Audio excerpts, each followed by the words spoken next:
having all those things have helped me, right? Even from now, like learn new things. And I wish I would have had these individuals there years ago. One of them does like Ironman. She just finished another Ironman, right? You could tell she's the type of person that you just want to learn and listen from, right? I just wish it was more widespread within the military, that more people had that experience where like they could talk to these people of how great they are. And the information they're pushing out is actually really informative, really good information.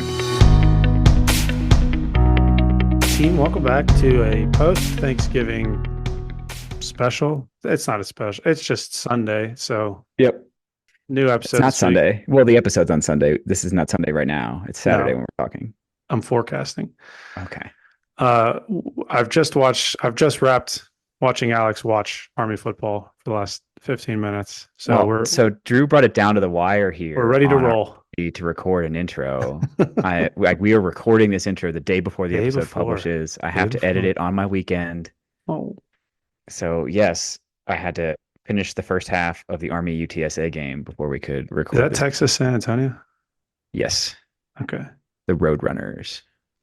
Mops and Mo's watch. We're trying to see if the I was going to say Army Academy. That's not right. If West Point's football coach takes the UNC job, which would be the ultimate. Most of the listeners to this podcast probably care, but there was like a weird thing where North Carolina mentioned Jeff Monken as like a candidate in their search. I will say, I don't know how many Army football fans there are listening to this. On numerous occasions, Jeff has been mentioned for other coaching gigs and has not left. He's not allowed to leave. Let's get him on the pod. Jeff Monken. That might be an interesting podcast. Yeah. I wonder if he'd do it. Jeff, if you're listening or if somebody listening knows Jeff, let's get him on the pod. Football season's almost over. Be good. Yeah. Talk to me about Fort Carson, though. You mentioned they had some drama. We do have some current events stuff going on. People will know that there's been like DFAC issues across the Army in a lot of places. Fort Cavazos was taking the heat for a while. Lately, Fort Carson has just, I swear it's been like 3 times in the last month. They've been tossed under the bus for failing to feed soldiers appropriately. Oh, is this the Thanksgiving thing? Well, the Thanksgiving meal looked great. I think that was fine. There were a couple things this week, though. One was just like running out of food with a high enough frequency that it got covered by military.com. That's an issue. And then the other one was, and this isn't as big a deal. I just think it's kind of ironic timing. They have a tradition there of like the cooks volunteer around Thanksgiving timeframe to cook like enough turkeys and Thanksgiving food to feed like 2,000 needy civilians in the Colorado Springs community, which is like generally kind of an awesome thing, right? Like that's the installation helping the community and stuff. That's cool. It's just not as good a look when you like fail to feed your own soldiers and then use your resources to feed people who aren't your soldiers. Like it'd be a genuinely happy message if there wasn't the subtext to it. How do you fail to feed your own soldiers? So this is a conversation I think we're going to hopefully do a podcast on in the near future. I have an invite out to a guy who briefed at AUSA about Army food program modernization. But the general theme, and it's the same reason these issues exist, and it's not really, to some degree, I'm sure it's within Fort Carson's control, like senior leaders should be getting involved in fixing these problems. But the bigger phenomenon is that BAS, basic allowance for subsistence, gets taken from any soldiers who live in the barracks and get a meal card, right? We've talked about this. $22 million a year of BAS is collected from Fort Carson service members. Remember that number because we're coming back to it.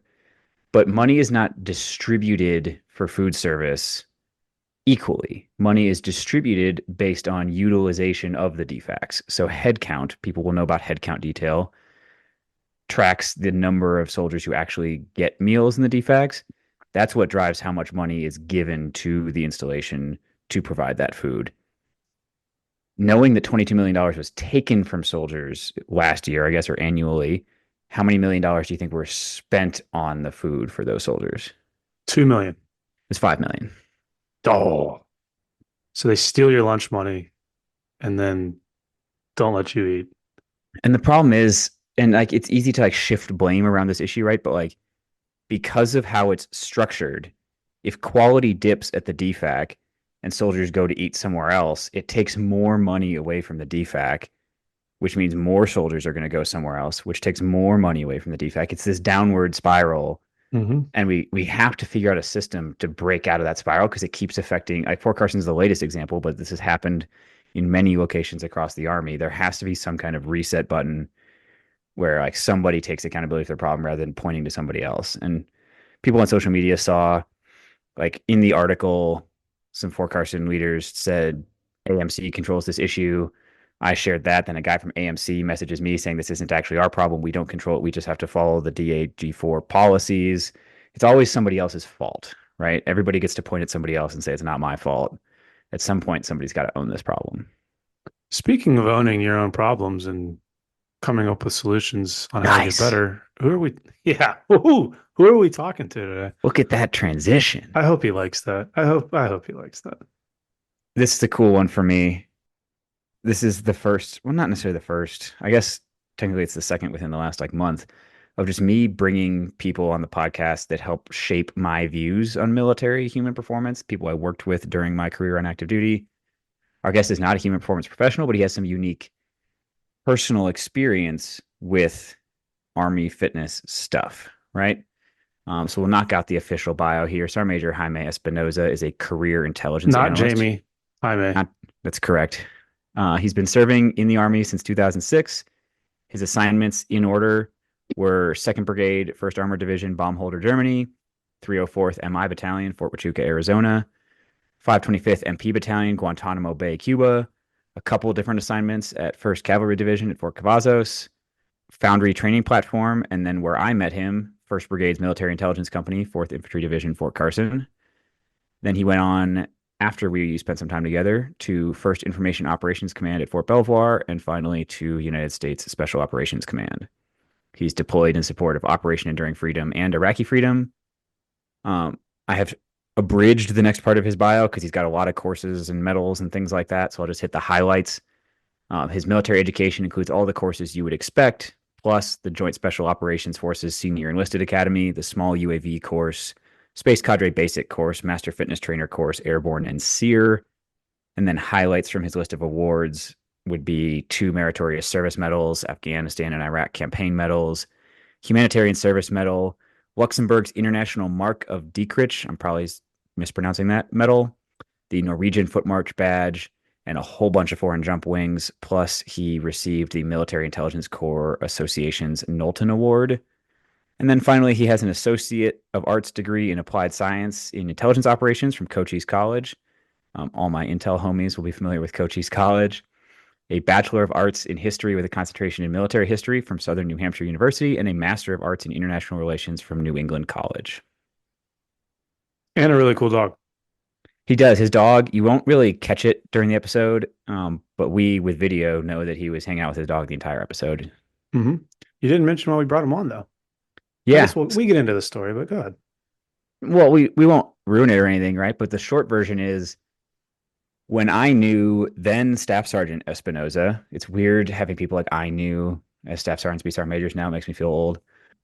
But when I knew him, he was very fit, getting ready to go on to some of these cool assignments, had his ducks in a row, whatever you want to call it. But as I got to know him, I learned that that is not the way his whole career had gone. And the short version here is he was a pretty overweight, pretty out of shape junior enlisted soldier having a lot of issues.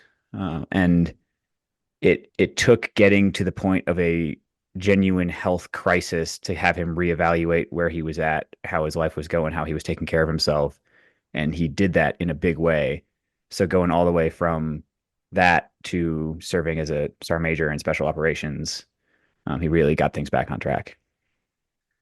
Yeah, and I'll mention this again in the outro, but I think one of the reasons why this was a really fascinating conversation is because typically we have folks on here who I think speak to coaches or talk about reps and sets or programming. And, we've had a lot of those conversations too, but this was, if not the first time, certainly one of the first times where we have someone on the podcast who has utilized the services that we always talk about, ABCP, dietitians, some with the health and wellness services. At the time when he was going through what he was going through, there wasn't necessarily the same level of embedded humor performance. And we talk about that a little bit. But one of the points that I harped on more than once was just how unique this is for hopefully embedded human performance staff to understand the human side of the situation most of us are dealing with, whether that's soldiers who are underperforming, maybe failing their PT tests, or soldiers who can't meet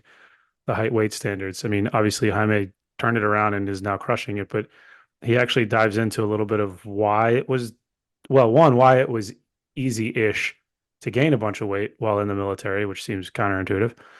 But then two, why it was a little bit challenging to, without his own maybe self-discipline, get back to where he needed to be from a performance standpoint. I mean, he'll mention it in his story, but he was very fortunate to actually meet some other soldiers that helped him on his journey. And it wasn't necessarily the embedded human performance folks that we often think of as the people who are solving all of these problems. So not the primary theme of his story, but for me at least, sitting on kind of the provider side of the equation, it was interesting to hear the soldier's account of what it means to be that person on the other side of the table when you're doing that counseling or you're having that conversation about, hey, just work out harder or eat less food or whatever. This is definitely an interesting perspective. Yeah, I think it's just a realistic scenario with an awesome outcome. And that's the kind of stuff we want to see more of as we talk human performance in the military, right? Taking people from having some of these fairly typical issues people often have, and how do we get them to the next level? The next level being coming on the Mops and Mo's podcast. I mean, he's clearly, his career has peaked at this point. So with that, sit back and enjoy. Loosely where I came to this, because we've done a bunch of like high profile guests recently. We had like a couple of generals and things like that. Oh, I'm like below that. That was such a flex. But what I've realized is if you look back at our episodes to see which were the most popular, which were the most engaging, things like that, it has basically nothing to do with the resume of the guest. We've had some like really high profile guests that didn't do that well. And then some of our most popular episodes are people who don't really have a huge public presence. Like one was a lieutenant that like reached out to us and we were like, hey, your story is freaking awesome. Like, let's talk about it. So this one for me is, and there will probably be a couple more of these coming soon, depending on who I can get to say yes. But like people I learned some stuff from, got some perspective from, and I appreciated when I learned your story. So I kind of think that the audience will appreciate learning your story. And that's really all that there is to it. That sounds awesome. Yeah. Just one question before I forget. If I curse, it's okay, right? No. Yeah. Absolutely not. Okay, good. This is a military podcast. Important military leaders listen to this, and we do not curse in front of. Like I've been told that before, right? So I just ask, No, this is a podcast where important military leaders curse. That's what it is. Oh, that makes sense. You should not feel the need to censor yourself. Oh, you're better. This should be candid. Please, yes. Can you? Okay, let me take this because we just met literally 30 seconds ago. Yes. I'm curious about your story. Can you give us the Reader's Digest? And then what I imagine will happen is we will pick apart various bits and pieces of it. But let's start from not like the beginning when you were born, but like give me the start of this odyssey and kind of where this has taken you. All right. Well, so quick background before I get into my military, right? Coming into the military right before I was in high school, I did track and field. I did what I call Fat Man's Relay. Essentially, it was all the guys who did shot put or discus for our school, because we were just a small school, small high school. We run a relay. So it kind of got me into running a little bit, right? That doing high hurdles and hurdles, stuff like that. And yes, I enjoyed running-ish, but I wasn't like the greatest, right? But so coming into the Army, first thing that came in was I went to basic training, right? And in basic training, we were doing, I don't know if you guys ever remember doing the obstacle course. Mm-hmm. Alex loves an obstacle course. Oh, so. Yeah, of course, right? Do you remember the one where you had to do, it's just like a rope, right? You're just going down and you have to put your legs up and you just got to shimmy down, right? I was going down the rope and I was like about 3/4 of the way down, right? And I was like, all right, cool. Let me just keep going, right? Well, my hands give out, my legs give out, and I just fall down, right? Straight on your back. essentially, right? So there's like two pads that you're supposed to land on, right? Like if you fall, like, oh, you land on the pads. I land right in the middle of the pads, right? Oh. And I don't remember exactly what, but I felt a sharp pain, like I hit rocks. That just hit me, and like so that's like my first injury into the army, right? I pinched a nerve on my sciatica, went to the hospital, and it kind of went downhill from there, right? Um, got to Germany. I mean, just like what anybody else does in Germany, you drink beer, you eat food, you eat really good food, especially right before your deployment, right? I got fat. I blew up, right? I came into the army 190 pounds. By the time I left Germany, and mind you, I was there for 2.5 years, 14 months in Iraq. I want to say I left there around 230-ish pounds. Yeah, I was big. And it wasn't necessarily lean, shredded muscle. No. This was like I was running, barely passing, 2 miles, like shortness of breath. Like my first NCO in the army, right? Sergeant Major, retired now, Lash Bailey. He would make us run up and down hills, but like trying to run, in an infantry unit, right? And trying to get, drink and eat so much food that like it wasn't like I wasn't doing great, right? I tried going to the gym, didn't know what I was doing. I would just kind of go in, walk out, like, yeah, I got a workout in, right? Good. Let me go drink some more beer, right? I mean, you're 19 at that point, legal to drink in Germany, you just keep partying, right? From there on, I went to Huachuca, and I was a orderly room clerk. Nothing bad, right? But it was do your own PT kind of stuff.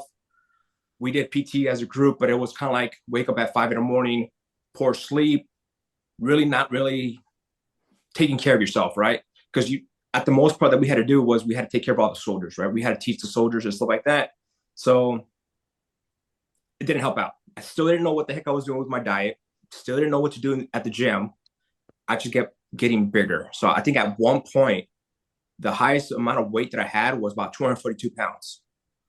And I want to say and you'll love this, we were actually doing organized sports, right? Sports PT. And we were playing sports PT once, and I went for the ball, caught the ball, landed, and hyperextended my ankle, right? I think that's what they called it. And essentially, I was out for about 6 months because of an ankle injury.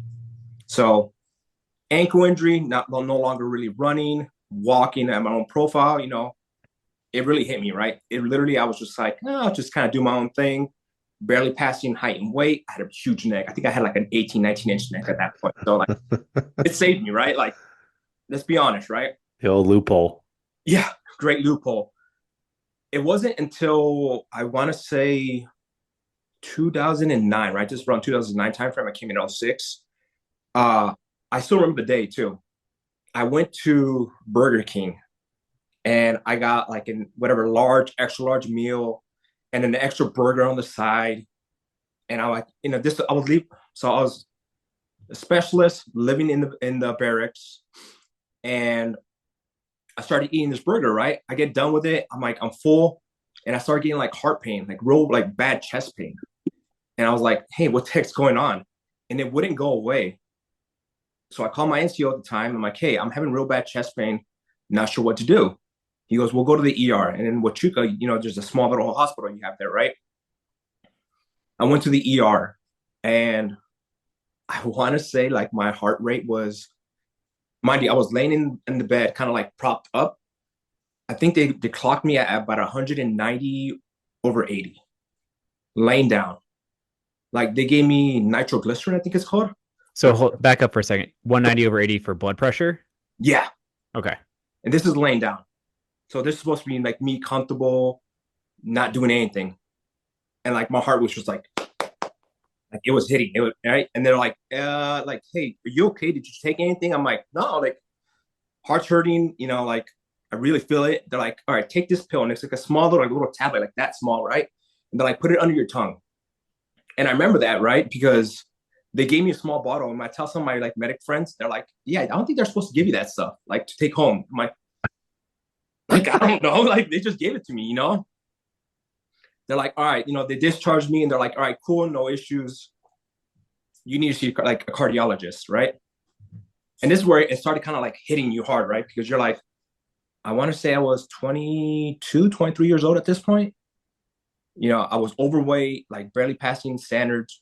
I think at one point I wasn't passing the standard, right? Because I actually did go on the height and weight program at that point. I actually got flagged. And I went to the cardiologist, and when I went to the cardiologist, they all looked at me. And I remember like the looks of all these people. I mean, these guys were like 70, 80 years old, older gentlemen, right? Men and women there. And they're like, oh, you here for your grandparents? And I'm like, no, I'm here for me. And everyone kind of like looked at you like, oh, like, what are you doing here? Like you're so young to be here to, going to cardiologists and stuff like that. I'm like, yeah, well, it is what it is. So they did the stress test. They're like, hey, you need to lose weight. All right, no issues. I'm like, I can figure this out. Cool. So they sent me to it was like the Army Wellness Center back then, but it was like a nutritionist at Fort Huachuca. They're like, all right, we're going to give you a diet plan, essentially, right? I was like, okay, cool, no issues, diet plan. Had one of those before. The lady went like this. She goes, this is how much protein you should be taking. And literally went with her fist like this and said, you should have that 3 times a day. You should have about a little more than this of carbs and a little more of this of like whatever else, right? And she was just like, that's all you should be eating. Essentially, I think at one point I kind of calculated how much like I was intaking. I was only intaking about 1,200 calories. And like going for that, like for a week or two, like even with 1,200 calories, like it wasn't enough. My body was like, I need more food. So I would like, if you kind of look at a chart, right? It was like, I would not eat a lot of food and then I would binge eat and I would just spike up and I would just gain the weight back, right? And it wasn't healthy, right? At that point. Kind of figured it out a little bit. I started eating a little bit better, but I was eating like, let's be honest, I did the dumbest thing ever and bought a brand new truck when I came back from deployment. So classic. You already know where I'm going with that, right? So it's didn't have a lot of money, most of my money was going towards a truck payment, insurance. And at that point, if you're under 25 for a man, your insurance is like, up the roof, So all I could really afford was like those lean cuisine meals, like whatever they were back then. I was eating that, right? So it sort of helped me, sort of didn't, but it was just high in sodium. Fast forward, I went to a few different locations. That's where I met Alex, right? So I went from Huachuca, I went to Cuba, worked at Getmo for a year. And then I worked in Fort Hood, kind of lost a little bit of weight. I was kind of sitting around 220 pounds. Went to Fort Carson, and this is kind of where like the aha moment happened for me, right? Right before I met Alex, honestly, 2 years before that, I was at the Foundry program for Carson, right? And this is where I met for the non-nerds out here. Foundry's an Intel training platform. Yeah. Big bases have a place where the Intel guys go and do Intel. I was going with it. I thought it was a PT program. Like, oh, Foundry. No, cool no PT happens at Foundry. So the funny part was, and this is kind of where I asked the question of like, hey, can I curse or not? Right? I got to Fort Carson, and one of the NCOs there was like, hey, you're very unprofessional. You need to stop cursing. It's not professional for for a commissioned officer to be cursing. And I was like, oh, okay, right. Then they were like, oh, a tasking came down. We're going to put you on this tasking because one, they didn't know me. They didn't like me. They're like, we're just going to send you to Foundry to work at Foundry. Working at Foundry was one of the biggest and best things that ever happened to me, right? Mainly because the people that I met there and the time that I had to take care of myself at that point, right? So I met 2 individuals there, Sergio Martinez, and then another guy named Lance, right? Last name Pace. So Sergio, he was my NCO. He actually took me to the gym and he was like, hey man, this is what you need to do. This is what you need to work out. And if you remember like bodybuilding.com, they had those workouts, right? That you could download and stuff like that. They just shut that website down like 2 weeks ago. Yeah, I heard about that. Well, the website still exists, but the forums are gone. Nobody went to everybody was going to the forums. Yeah. Rest in peace. Moment of silence for bodybuilding.com. So there was one called, I think it was Jin Sapani, like Superman workout. And so my buddy was like, hey man, we're going to go work out. We're going to get you in shape, right? And he went to the gym every day with me and just took me there to work out and like know how to work out, right? Like, and I look back at some of the videos, some of the pictures that he took. Like he sent me a picture one day, and I was like, God, like my squat was horrible. It was only like quarter squats, which was just like, God, like. Brief sidebar: Sergio was later my platoon sergeant, and he is like currently going to school to work in this space. So like, Yes, he's also going through an intel to human performance journey. Shout out Sergio. yeah, he is awesome. He was actually here for my promotion too, so I can touch all these years with him. But the other guy, Lance Pace, he was actually the one that helped me figure out what to eat and how to eat, right? Which, as you guys know, it's very important, right, to figure out like your eating habits. So he's the one that got me into macronutrients, tracking my macros, using MyFitnessPal, and kind of going from there, right? So at this point, my highest was about 242 pounds. I was about 220 there. I got down all the way down 180 pounds. Wow. Yeah. I And was gonna say you definitely were not 220 when I met you. no, I think the smallest is when you met me was about 180 pounds. And it was only because I got that low because NTC, Nice. much. So it was just like, I think I was at 190 before we went to NTC, and I left the box about 180 pounds. So it was a journey.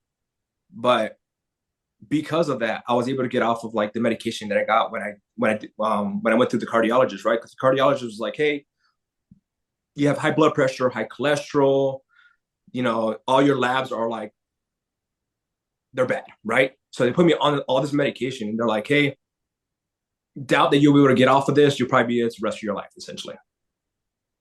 But I want to say around this time, 2015, I want to say 2015, 2016, it's when like my journey kind of went like, all right, you need to figure out life. You need to not die and stuff like that.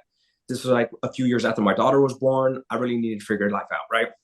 So dropped all the way down to about 180 pounds, figured out my life, got off all the medication that I was on. So I had I'm no longer on any medication. I think I was also on niacin and stuff like that at that point.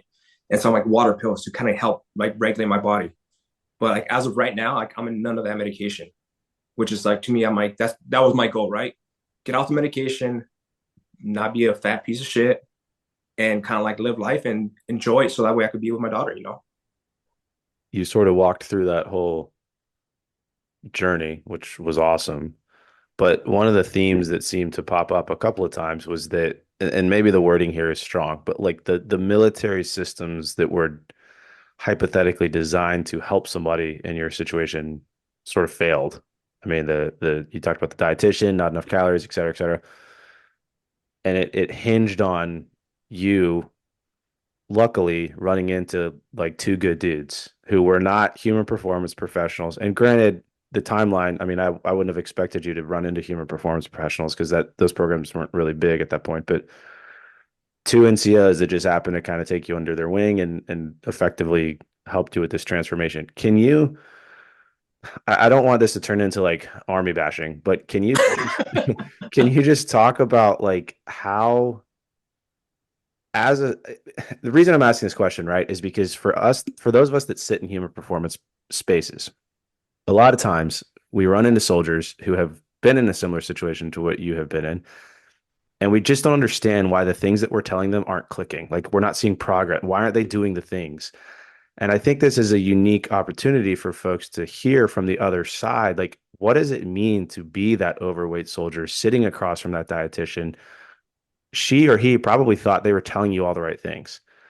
But what you heard was like, I can't do this. This is unsustainable. They don't get me. Can you just speak to like the mindset of somebody who is in those, I was about to say in those shoes, but the opportunity for a good pun, like in those boots, like what that journey feels like, if that makes sense? That's kind of a broad question, but hopefully that makes sense. No, it makes sense. So like I said, right, the first part where like it kind of hits you when you're in that and you're surrounded by like all these old people, right? But like my feeling when I went to the dietitian, like nutrition dietitian, I can't remember which one she was. I looked at her and I'm like, how can she be telling me what I need to do where she looks like she doesn't eat enough, right? And that was in my mindset, right? Like she a real nice lady, right? Don't get me wrong. but she looked like she wasn't eating enough food to sustain her body anyways, right? So when she's telling me and she's kind of going like this to me, telling me like, this is what you need to eat, like part of me is like, okay, I need to do that because I don't want to get a heart attack, right?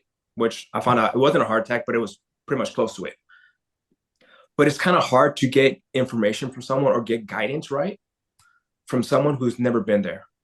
Mm-hmm. Right. And that's kind of like why, like, even a lot of times now when I talk to soldiers who are there, right, who are trying to lose weight, who are not meeting the standards, right? And I'm like, hey, look, man, I've been there before. And I'll show them a picture of me. And like I have one of the worst and best pictures to show them, which is me with a shirt that says chick magnet. And has a little magnet, and has a little chick. It was like a Walmart picture, right? And I mean, it was like an extra large, and I was filling it up. I mean, I was big. Can we get that picture for the website? Yeah. Okay. Yeah, I'll send you guys that picture. Send people to the show notes there. But yeah, it was hard, right? It was hard to get information from people who've never been there, who've never had to like struggle with it, right?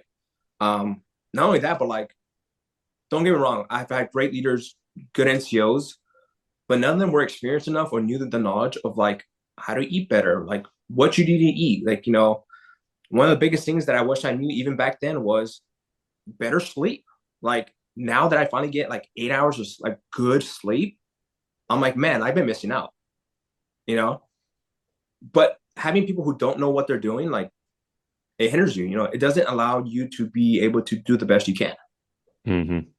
So I'll take that to the next step, right? I had a question today. Like an NCO approached me today at work and asked about like, what do I do if I have someone coming to me who has the knowledge, knows what they should do, like knows what good eating looks like, knows they're supposed to get more sleep, all that stuff, but just doesn't care, like isn't doing anything about it, isn't making a change.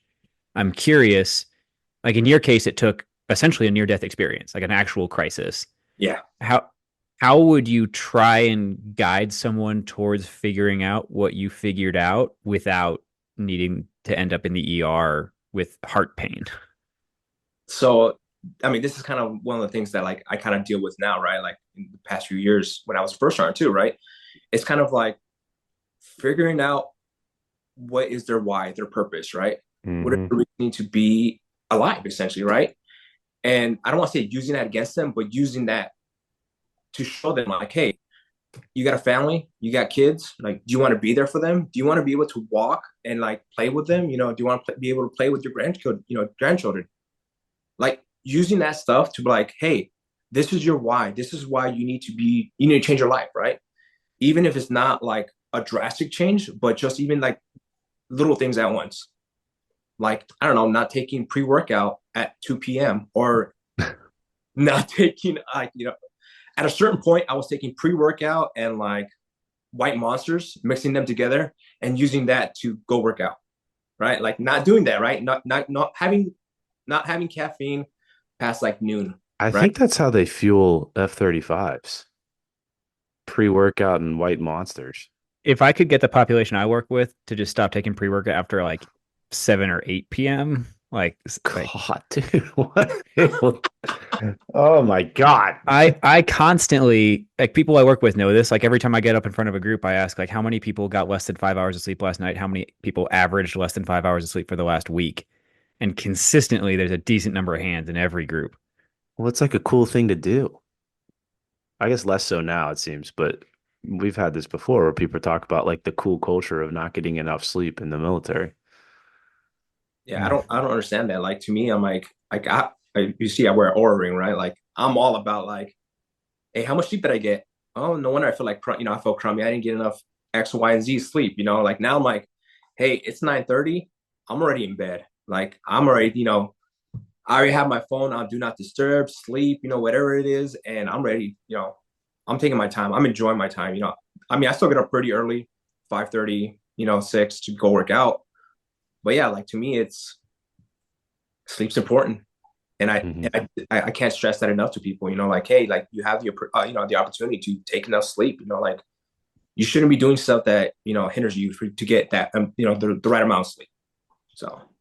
So was there a moment, and like maybe this happened in the cardiologist's office, maybe this happened somewhere else? Like was there a specific moment where you turned the corner and like realized what a crisis kind of situation you were in, and like what did someone have to say to you for it to click? So the cardiologist was a big one where like it hit me hard, right? Like it hit me that, when you look yourself in the mirror and you're like, I'm barely surviving.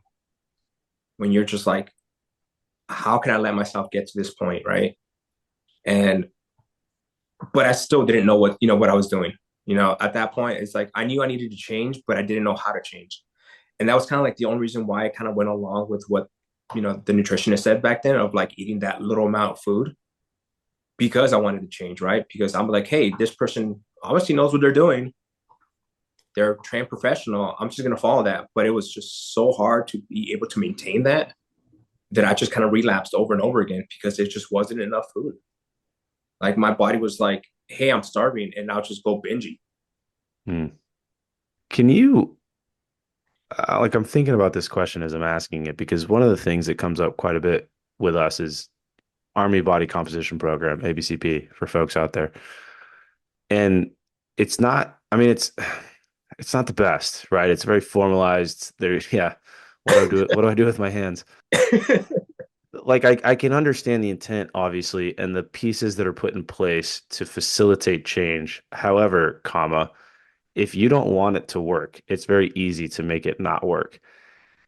And as a former heavy, if I may, what did that mean for you? Like, did you find those programs to be effective, or was that stuff not even on your radar? I mean, like, what did it mean to navigate that? Did you feel like it was there to help you, or was it just like a pain in the ass? So at first it was a pain in the ass, right? Let's be 100% honest, right? Extra PT, all I meant it was that I was hungrier, right? Mm. But I wasn't fueling right still, regardless, right? Whatever I was putting into my body, still wasn't putting the right stuff into my body, right? I want to say it wasn't until I got to Fort Carson and the bod pod. Hmm. So the bod pod was actually a great tool that I used to be able to track if my eating habits were going in the right direction or I wasn't doing something right. So I was able to like kind of modify my eating habits and like sometimes I would increase, sometimes I would decrease, right? And this is kind of like the journey where I started lifting heavy also. Um, and it was very beneficial at that point. Once I figured out what the bod pod was, talked to those nutritionists, right? Talked to my buddy, which my buddy Lance was, and actually he competed, right? And like, if I remember correctly, like he did bodybuilding kind of stuff. So that's kind of what he kind of understood your eating habits and how to like count macros essentially, right? So I kind of followed suit with that. And then when I went to the Army Wellness Center, I'm like, hey, this is what I'm doing. This is what I'm eating. They're like, oh, you have a pretty good idea. I'm like, well, it just took me, I don't know, like 7 years to figure this out, right? Um, but they were able to help navigate that to be able to like use the bod pod and see, how much weight, essentially my trend, right? To see how much weight I was losing and how I was able to finally like figure out life essentially at that point. Hmm. Okay, so now backing up a little bit further because I wanted to ask you this earlier when you mentioned being in Germany, gaining weight. I think one, I don't blame you for that. Two, I think that there's this assumption that because PT is mandated for X amount of hours a day, like we've created this very active culture.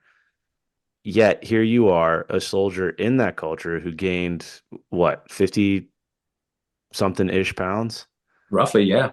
So how was it? I know this might be a softball question, but like, how was it that in an environment that quote unquote mandated PT, that had standards, PT standards, ABCP standards, how was it that you still gained that much weight? I still met standards. That was the issue. That was I don't see issue, but that was the reason, right? Like as long as I met the standards, right, which was it sounds bad, but I would go to the gym and purposely try to make my neck bigger, right? Make the shoulders bigger and stuff like that.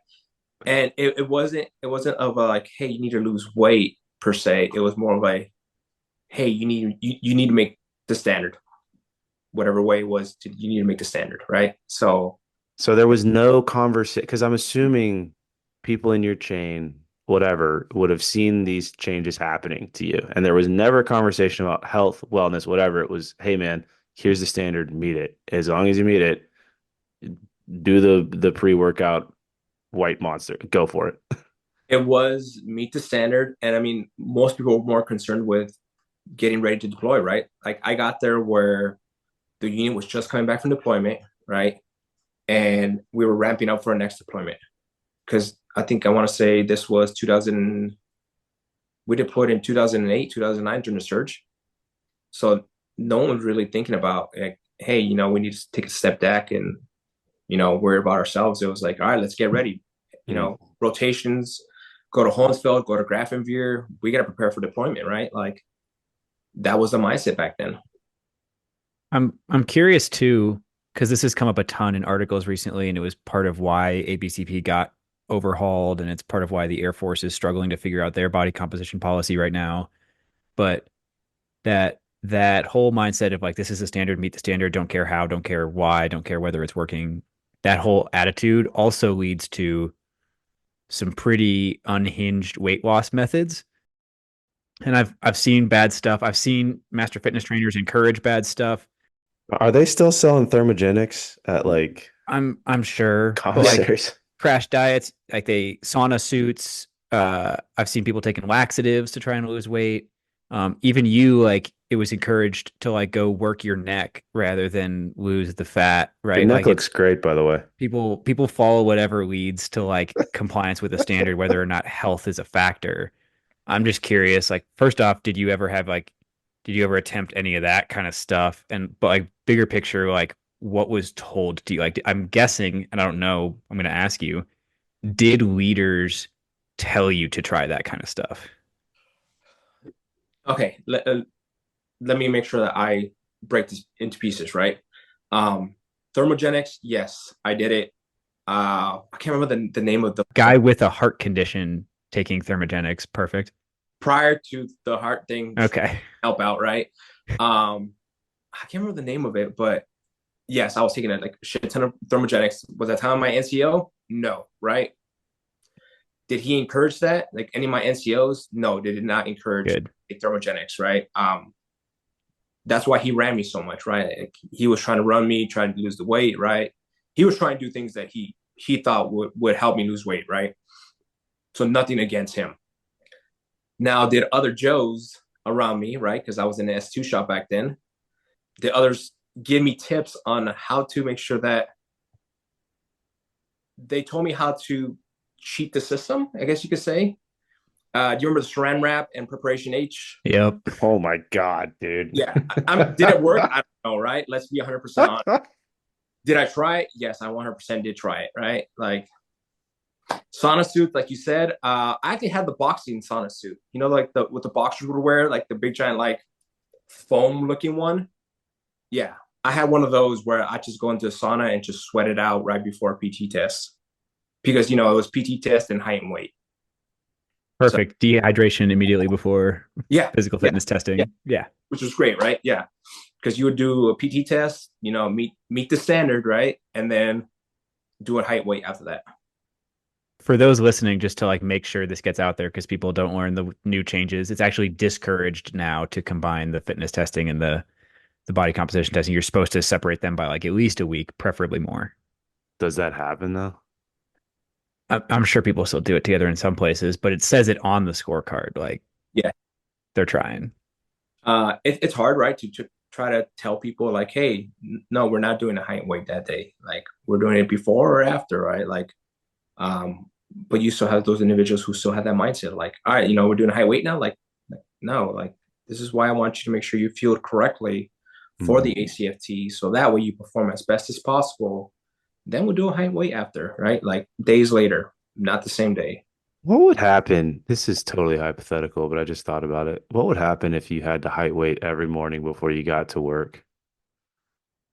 Would that be a positive change or a negative change? I would say a negative change, honestly. You think so? Alex's face made me think he thought it was a positive change. We've had a bunch of discussions around stuff like this. Like you had to check in, and if you passed for the day, you got off at like 3 p.m. It comes back to like what behaviors does it encourage, right? Like one possibility is like you mentioned, like frequent, constant testing of things to like make sure there's no slipping. Another one is like the drug testing approach of randomized testing. You never know when it's coming, so it could be any day. So you're always wondering if it's out there. I mean, we have to get with somebody who knows the psychology better to answer that one. I don't know. Well, that's a great transition because the next question I had here for our guest. No, so a lot of the interventions we've been talking about have been performance based. I mean, I would include the dietitian in that as well, but like tangible, objective, increase this, decrease that, do this PT session, pass this test. At any point along this journey, did anybody like talk to you about the mental component of this, like what you were going through on like a personal level, motivations, past experiences, et cetera, et cetera? Like, was there a behavioral health component that was ever addressed, or was that just left to you to figure out on your own? You know, like looking back right now, I don't remember ever someone asking me that. Mind you, I did go to behavioral health, right? This was kind of like right when I met Sergio and them, and I went to Foundry. This was kind of towards the end of my relationship, and this is where I got divorced, right? So, no, I never really did see anything in regards to my mental health, like ever, right? And like even in Arizona, like I was drinking heavily, like it was bad, right? It was so bad to the point where I was puking and I was popping blood vessels around my eyes. That's how much I was drinking. But it wasn't until I went physically myself to a, behavioral health specialist that I got help. See, and the reason I'm asking that is because I think we see so many of these stories of soldiers being overweight or like you mentioned, alcohol problems, not wanting to work out, blah blah blah blah, gaining weight. And I think that people they see the weight gain and they think like, oh, that's a shit soldier. But they don't it's getting better, granted, but I don't think that oftentimes they question like why was the weight being gained in the first place? Like why is that person eating more food? Why is that person drinking more? I mean, you mentioned your divorce. Like the reason I ask that question is because it's more for the human performance professionals that listen to this because I think you run into stories like yours so frequently that you just become numb to the fact that there's like a person on the other end of it. And it sounds like from what you just laid out, it wasn't until you on your own, through your own goodwill and motivation, decided to seek out that help that that piece finally clicked. And like you said, you ran into those two good dudes and the rest of it sort of took care of itself. But I just think that part of it's fascinating because, like you mentioned, it's a huge piece of it is the behavioral health piece. It is, and it's kind of hard, right? Like because like no one really thinks about it until like it's sometimes it's too late. Oh yeah, for sure. And it's one of those where you just kind of like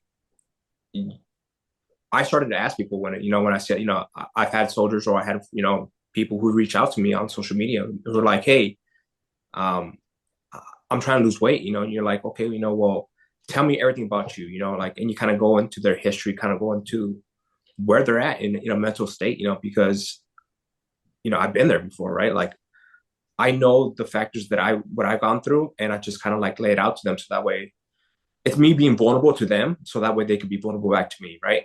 And I think that's one thing that some people don't really understand that like sometimes you have to be vulnerable to help someone out. Mm-hmm. So this is related to the story. I don't know if you knew it was going on right down the hall from you, but I screwed this up as a lieutenant one time pretty badly.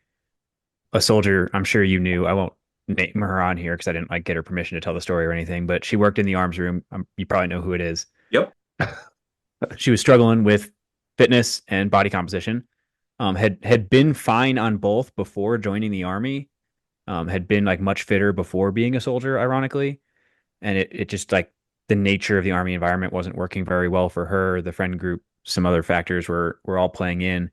But I, like a well-meaning lieutenant who loved fitness, thought that the right answer was to go after the stuff Drew mentioned above, like the performance based, like the exercises and the nutrition, and started like keeping an eye on what she ate for lunch and like talking to her about it and like talking about workouts and things like that. And it turns out those were not the things.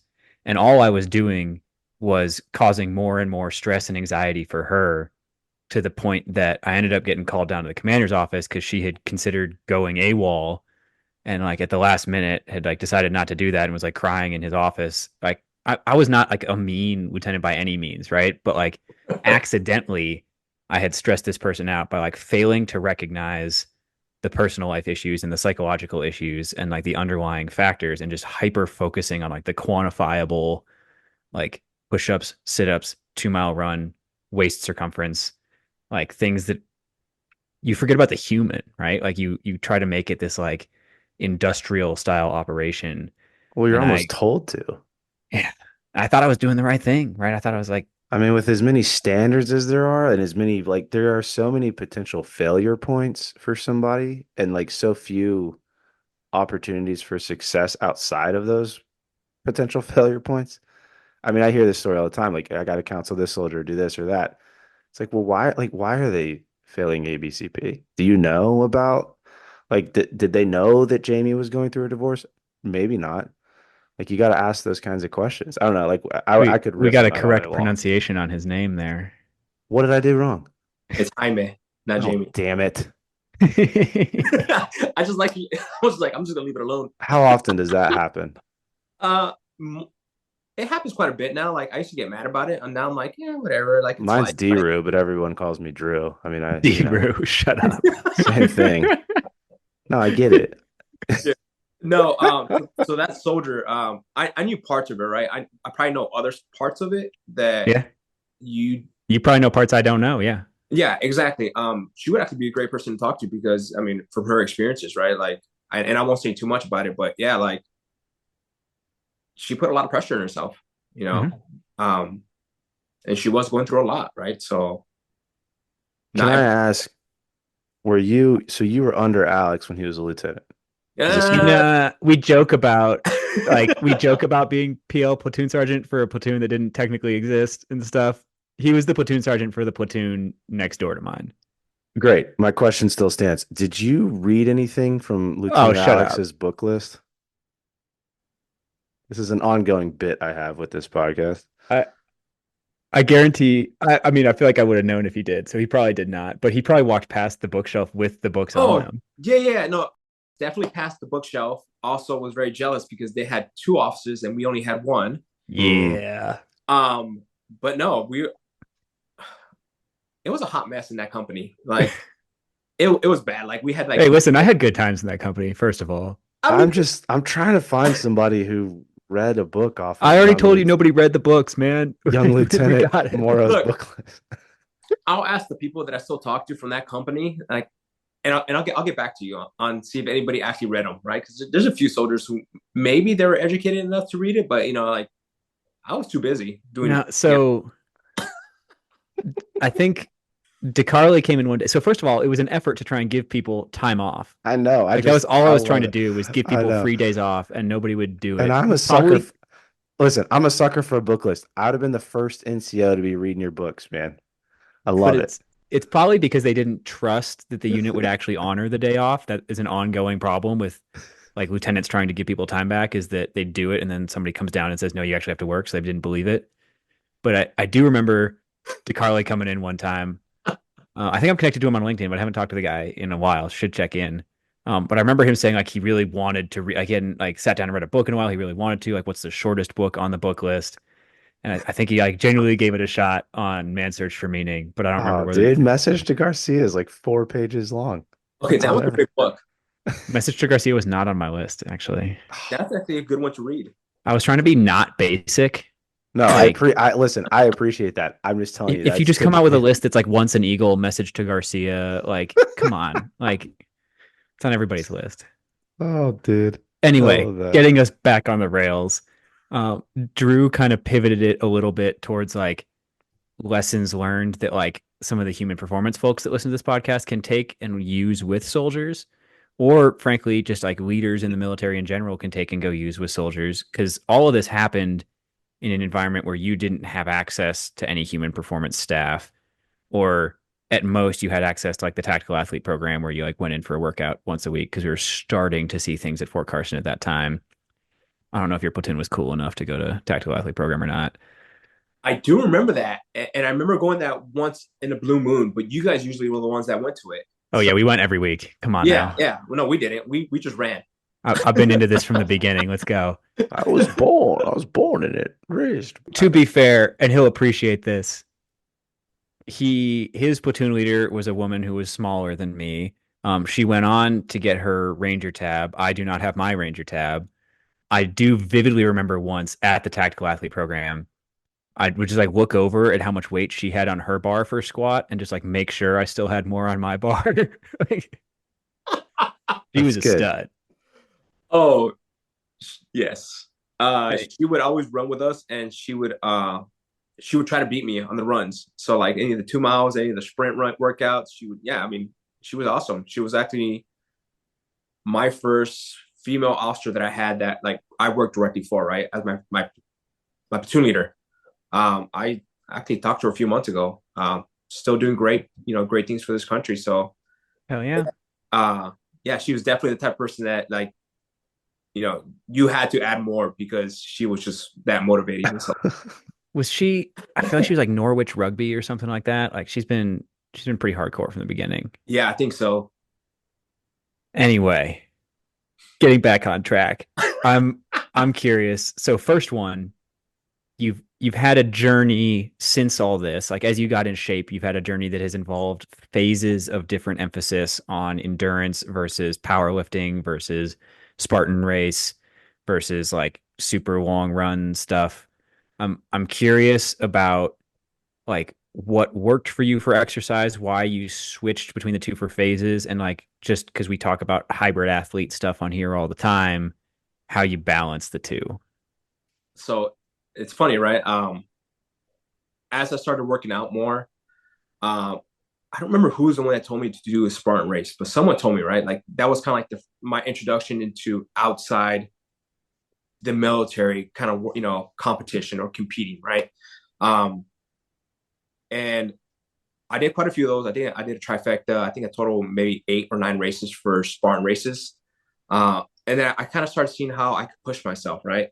Still wasn't a fan of running long distance, right? Even if there was, some type of event between each of the like stretches. Um, I did that as a kind of what I wanted to do and kind of figure out how I wanted to improve myself, right?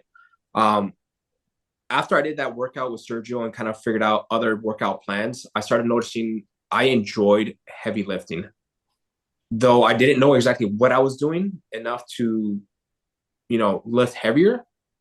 Um, that's kind of where I started to look at powerlifting coaches. And this is where kind of social media was one of those like, it was getting pretty big at that time.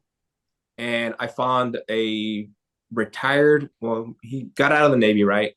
And he was training people like online, doing training plans. And he was like, "Hey, I'm a powerlifting coach." And I was like, "Oh, I'm like, he's put quite a few people through, like worlds, championships and stuff like that for powerlifting." And I'm like, you know what? I really wanted to get in to see how much weight I could put up.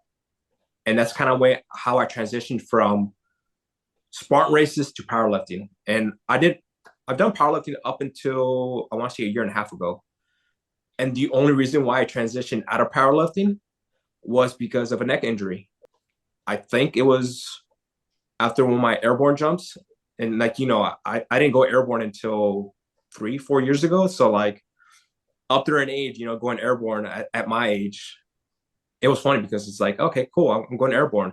But no, I think I fell wrong and I have a herniated disc, I have a pinched nerve where my hand, right, these 3 fingers right here actually go numb or were going numb. So that kind of forced me to change and transition away from powerlifting. Though I'm trying to get back into it right now and try to do the hybrid workout kind of, soldier kind of thing, where I still lift pretty heavy. Even this morning, I mean, I did squats this morning, but I'm only doing maybe 70, 80% of my max rep, a little bit higher reps, mid-level weight, but beltless, right? Kind of maintaining that beltless workouts kind of stuff. But because of that, right, because my hand was going numb, I really couldn't lift as heavy. And after a while, I couldn't even run a mile without my hand going numb, without me having to run with my hand up in the air just to get the sensation back, right?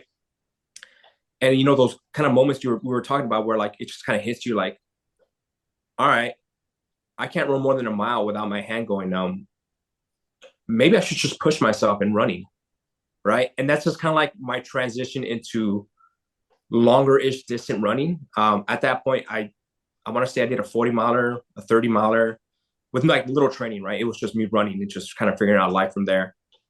And just to check, even when you were like actively competing in powerlifting, that was when you were already doing special operations stuff and had some like pretty stout endurance requirements you had to meet for your unit as well, right?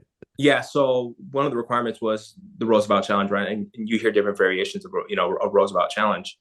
Um, the requirement for me was, I think, 25 milers, but I wanted to do above and beyond, right? This is kind of where I wanted to be the first sergeant. I wanted to, stand up with the big boys, right? So I did a 40 miler with them, and it pushed me, right? Like, because at that point, I think my train up was a 20 miler and a 30 miler right before. So it wasn't like, when you do marathon training where you're kind of like building up continuously for long to time. It was just kind of like, hey, I'm pretty fit. I'm gonna go do it. And just one day I woke up and just went and did it. Now, did I did a horrible time? Yeah, I mean, it was pretty bad. I want to say my 40 miler was about 9 hours. My 30 miler at that time was about 6 hours. And yeah, like I was still pretty fit, but not enough for endurance training, right? Because majority of my thought process was I want to lift heavy, and I think my legs could, take me there. I do enough squats, my legs would probably, keep me going, which they did to a certain point, but my cardiovascular system was not ready for all that running.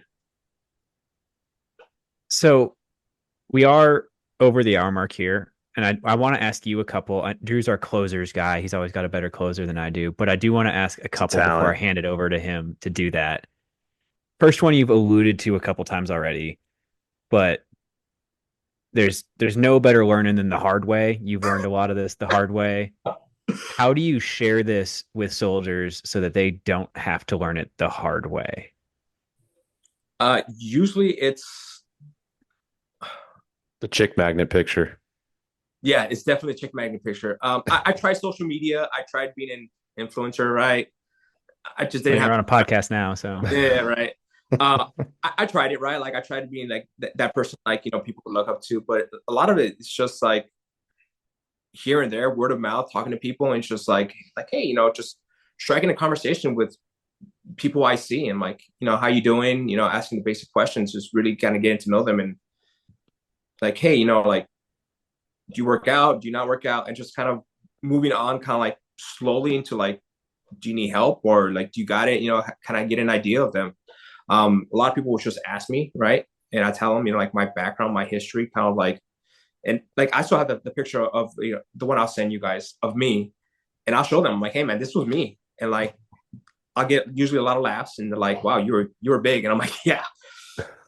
Yeah, it was bad. It was bad. But like at first I was embarrassed by it, and now I'm like, no, I want people to see that. I want people to know that like you can change. You just have to want to change, right? So essentially awesome. Essentially now it's just talking to people and just sharing my story from there. Fair enough. And my other one is, and we've addressed throughout this conversation that you went through your journey before the Army had widespread embedded human performance professionals like we're starting to see in more and more units today. And you obviously found people who could provide you coaching. Initially, it was just other NCOs who had a little experience. Then it was an actual coach for powerlifting and things like that. I'm curious if you had any interface, maybe more recently since you've been in a special operations unit, with actual dedicated human performance staff. So I have, and I've had, she's going to kill me if she hears this. So I had one to work on my diet, right? And she was kind of the one that said, hey, you really need to figure out your sleeping situation, right? And that's what really got me into like, hey, I should probably figure out my sleep schedule. She's also the one that told me stop drinking pre-workout and white monsters together. That's horrible for you. I said, okay, that makes sense. And also the one that tells me not to drink anything past noon, right? Like having all those things have helped me, right? Even from now, like learn new things. And I wish I would have had these individuals there years ago that like, though that definitely, like, I think one of them does, like Ironman. She just finished another Ironman, right? Like you could tell she's the type of person that you just want to learn and listen from, right? I just wish it was more widespread within the military, like that more people had that experience where like they could talk to these people of how great they are, and like the information they're pushing out is actually really informative and like really good information. Can I ask, so to close this out, because I think, like we've mentioned a couple of times, this is a unique opportunity for human performance folks to hear from the other side. And so I want to hear from you. Like, if there was a message you would give to, we'll call it like newly embedded human performance teams that are showing up to a brigade, a battalion, a unit, whatever, bunch of soldiers they're going to work with. Like, what is the message you would give to those folks in terms of how to best connect with soldiers who might be struggling to make a change? Honestly, it's just being there. Like to me, like the biggest thing is like them showing up, being present, right? Like don't expect people to come to you, go to them, right? A lot of times is that I've seen in certain places, like I get told some of my buddies are like, yeah, we don't really see them. They're just kind of there and like they just kind of wait for people to come ask them questions. Like, no, like you need to be out there. You need to be the type of person that's even, as an introvert, like you need to be going out there to the people, talking to them, just and not even talking about fitness, not even talking about health and any of that. It's just getting to know the person who's there, right? And like that way, as you learn about them as a person, they'll start opening up about like, hey, well, tell me more about my eating habits, or tell me more about how can I improve my sleep, or like how can I get my 1 rep max better, right? Like you need to understand the person and know the person before they actually open up and ask you those questions, ask you for help. Boom. Perfect. Well, thank you so much for coming on. Thank you for being vulnerable. Like I said, your neck looks great. I gotta get it bigger, man. Like, Yeah, right. We'll throw all those pictures up, but again, thanks for coming on to hang out with us. thanks, man. I appreciate you guys. Appreciate you as always. Yeah, thank you. Team, welcome to the back half of this week's episode. I just want to point out, I said it numerous times in the episode. I'm going to say it again here. My biggest takeaway from the story we just listened to was that here is a soldier who basically, I think, was going through just about everything that an embedded human performance staff could possibly encounter. And for the first time, we were able to hear that side of things. And so his last message, his take-home message, the question posed to him as far as what would you tell an embedded human performance staff about how to reach out to you to create change, I think was like the most important piece of the whole thing. I said it at the beginning of this. I'll say it again. I've kind of had the realization like it's good to have some high profile guests, and that helps with like the influence and like getting the message out, and those things are cool. But I'm kind of revisiting like where I learned this stuff from, and that's going to involve kind of probably just like bringing in a few people I worked with over the years, both like military and human performance kind of stuff. Like whether or not they're an expert in the thing, like he's not an expert in this subject, but he's somebody who's lived it and experienced it and been the person who needs the help. And I think there's a lot of value there too. Like it's not, you don't get to like teach classes on it. We don't have like some cool thing or whatever. It's just like the practical. I mean, everybody kind of gets it, right? Like it's not about teaching people what they need to do. Usually they know what they need to do. It's about helping the person prioritize it, helping the person make the changes when change is hard. And all that starts with like getting to know a person and caring about them and things like that. So maybe it's not easy to put on a PowerPoint slide. Maybe it's not easy to teach a class on it or quantify it or whatever. But I think this is the part that actually matters. This is the part where behavior change actually happens. Well, and I think you have to like, and I mean this in a gender neutral way, but you have to be a good dude or dudette. And I think so I've been guilty of this. Like you go through all the schooling and the education and the certifications and all the things, and like all the stuff as a coach, as a provider, whatever. And all you want to do is regurgitate that to people who you think want to hear it. And it's like, here's my X's and O's, and here's the book and the program and the thing. And wait, what? You don't want to do the thing? Shit. Like, I don't know how to handle that now. And I think being a good dude or good dudette, like, that's what allows you to connect with people. Like, I've been accused in the past as a strength coach of, like, quote unquote not coaching, because I'm not like yelling at people to fix a deadlift, but like I'm getting to know this person and asking them what they did last weekend or how, whatever event was that they had. Like, that allows you to create connections, which then allows you, like you mentioned, to open up about questions they might have about eating or thoughts they might have about getting into running or trying a new activity or whatever. And I think a lot of that just gets lost because folks assume that because they're hired as a strength coach or a dietitian or a PT, they just need to regurgitate strength coach stuff or dietitian stuff or PT stuff.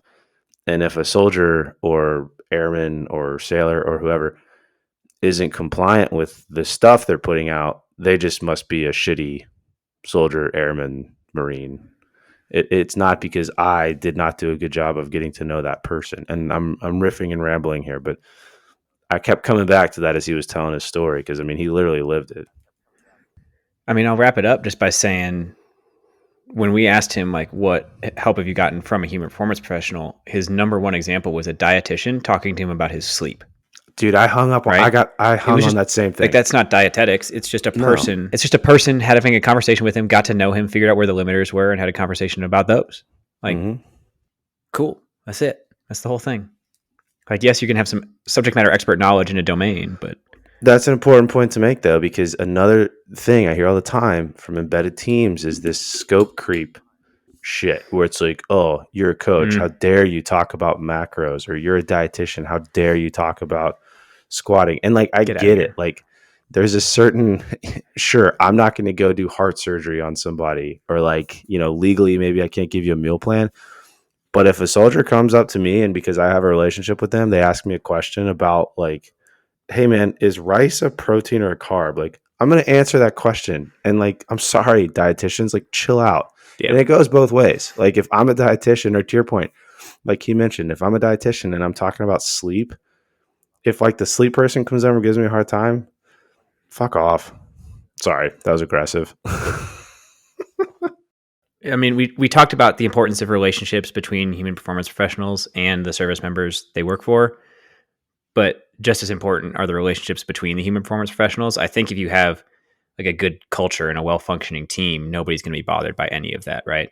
Because the kinds of information you're giving to the end user are not high-level, seriously intense technical stuff 99.9% of the time.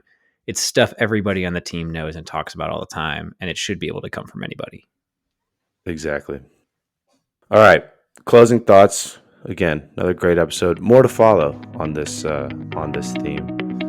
Thanks for tuning in, and we will see you guys next week. Hey, Alex, let's cover our ass real quick. Oh, great idea, Drew. All right, guys. The views and opinions expressed in this program are those of the speakers and do not necessarily reflect the views or positions of any entities they represent. Thanks for tuning into this week's episode. Before you go, please rate and review the pod on the listening platform of your choice. You can also visit us on our website at www.mopsinmos.com. That's mops, the letter N, mos.com. You can check out the library of podcast episodes, our latest blog entries, any helpful resources, and also sign up for our newsletter. Drew nailed it. Just to underline a couple of things, the podcast entries have in-depth show notes on the website. So if you missed anything or you want to read any of the research we talk about, it is all there. You can, at the bottom of the website, sign up with your email and receive future updates from us. The blog posts go a little bit more in-depth in kind of written form on a couple of topics we get questions about all the time. But most importantly, I just want to ask all you guys, our best way the word gets out is absolutely word of mouth. So tell your friends, tell the people you work with, anybody you think would find it useful. Thanks for spreading the word. If you have any questions or comments, feel free to shoot us an email at either Drew or Alex at mopsinmos.com. Or there's a contact form on the website.